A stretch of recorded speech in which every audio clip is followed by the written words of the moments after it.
Hi friends, మన ఛానల్లో చాలా సింపుల్గా చేసుకునే క్రిస్పీ కార్న్ని మరింత రుచికరంగా ఎలా చేయాలో చూసేద్దాం. ఈ క్రిస్పీ కార్న్ చేయడానికి ముందుగా ఒక కంకిని తీసుకొని ఇలా గింజలను ఒలుచుకొని తీసుకోవాలి.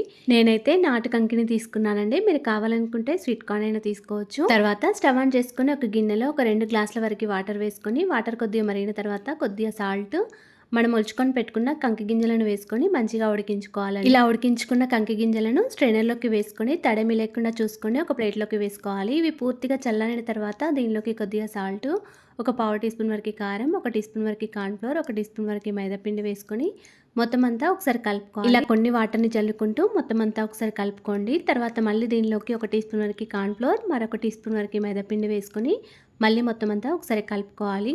ఇలా చేయడం వల్ల మనకి మొక్కజొన్న గింజలకి పిండి అనేది చక్కగా పడుతుందండి. మొత్తం అంతా ఒకసారి కలుపుకొని ఇలా కొన్ని మొక్కజొన్న గింజలను తీసుకొని స్ట్రైనర్లో వేసుకొని ఒకసారి జల్లించుకోండి. ఎక్స్ట్రా పిండి అనేది కింద పడిపోతుంది. స్ట్రైనర్లో వేసుకున్న మొక్కజొన్న గింజలను వేడివేడి ఆయిల్లో వేసుకొని మంచిగా క్రిస్పీగా అయ్యే వరకు ఫ్రై చేసుకోవాలండి.